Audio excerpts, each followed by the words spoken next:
사랑하고 존경하는 성도 여러분, 크게 잘 되는 축복을 누리시기를 주님의 이름으로 축원합니다. 요즘 우리나라는 땅 투기와 집값의 폭등으로 난리를 겪고 있습니다. 사람들이 가지는 공통된 인식 중 하나는 절대로 손해보고는 못 산다라는 것입니다. 비슷한 조건에서 남들은 많은 이익을 보는데 자신은 그렇지 못한다라고 한다면 이것을 하나님의 뜻으로 생각하면서 참는다는 것을 견디지 못하는 것입니다.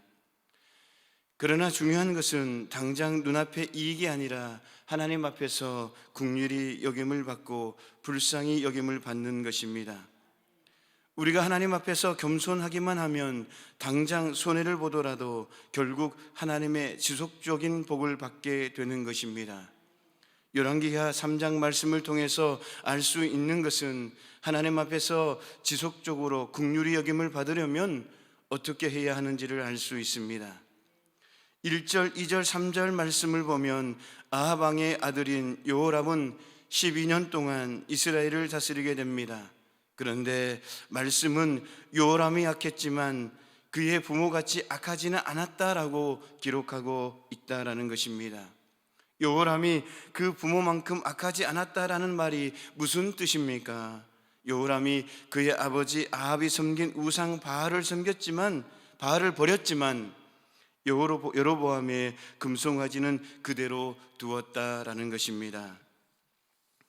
다시 말씀드리면 여호람이 하나님의 말씀으로 완전히 돌아오지 못하고 어중간하게 돌아왔다라는 것입니다. 성도 여러분, 하나님과 이스라엘 백성 사이에 걸림돌이 없도록 장애물을 다시 치워야 합니다. 그래서 하나님의 말씀이 완전하게 이스라엘 백성들에게 전달되고 이스라엘 백성들이 그 말씀을 아멘으로 받아들일 때에 회복의 은혜가 나타나고 놀라운 축복이 열리는 것입니다. 그러나 여호람은 바알은 버렸지만 또 다른 장애물 금송아지 종교는 그대로 두었다라는 것입니다. 이것이 하나님께서는 여호람을 악하다라고 말씀하고 있는 것입니다. 성도 여러분, 여기에서 생각해 볼 수 있는 것은 하나님 앞에서 반드시 악한 행동을 해야 악한 것이 아니다라는 것입니다. 하나님께서 하나님이 기뻐하시지 않는 것인 줄 알면서도 그대로 두는 것도 악한 것이다라는 것입니다. 사랑하는 성도 여러분, 하나님께서 보시기에 기뻐하지 않는 모습들이 있습니까? 하나님께서 기뻐하시지 않는 것들을 예수님의 십자가의 보혈로 완전히 제거해 버리시기를 바랍니다. 그러므로 말미암아 자사손손대대로 축복을 누리시기를 주님의 이름으로 축원합니다. 축복합니다. 두 번째로 본문에 등장하는 여호람이 살려면 어떻게 해야 합니까? 하나는 하나님과의 사이에 있는 걸림돌들을 완전히 제거해야 합니다. 그리고 또 다른 하나는 하나님은 겸손한 사람을 절대로 멸망시키지 않으신다라는 것을 가슴에 새기며 사는 것입니다. 다시 말씀드리면 여호람이 살 수 있는 길은 자기 아버지 아합이 하나님 앞에 보였듯이 찢어진 옷을 입고 겸손한 모습으로 사는 것입니다. 다른 사람들이 아무리 높아지라고 축교 세워도 그런 말을 듣지 않고 늘 하나님 앞에서 저는 죄인입니다 라는 심정으로 살 때에 하나님은 여호람의 세대에도 재앙을 내리지 않으셨을 것입니다. 그러나 본문을 보면 여호람의 겸손을 시험하는 사건이 일어났습니다.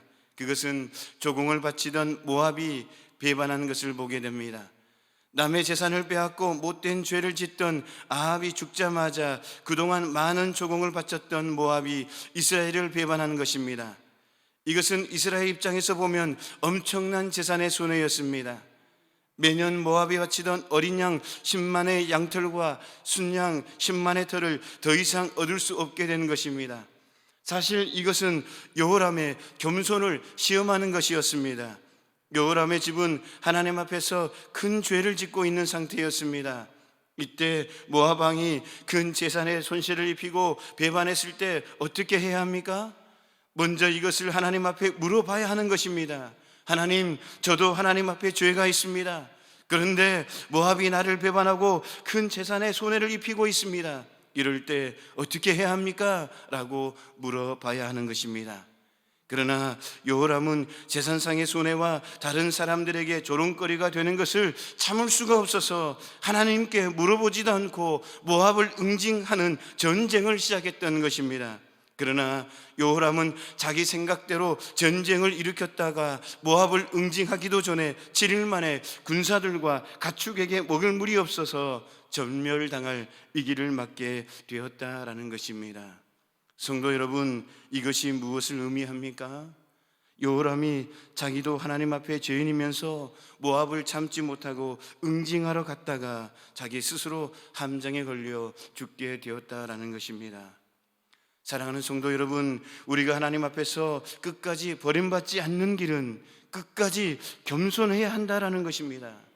자기 마음에 선을 그어서 나는 절대로 높아지지 않겠다, 나는 절대로 잘난 체하지 않겠다라고 결심하고 그것을 끝까지 지키는 것입니다.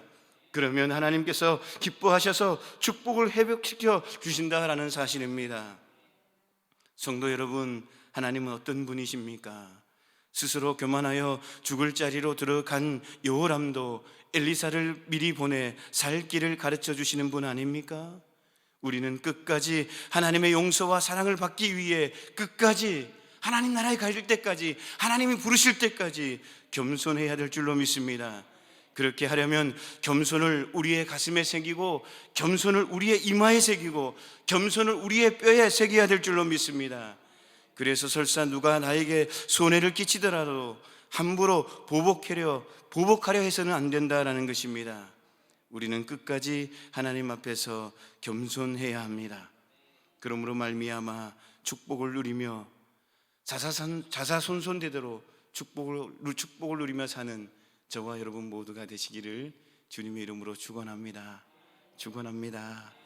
하나님 아버지, 하나님 보시기에 기뻐하지 않는 모습이 우리에게 있습니까?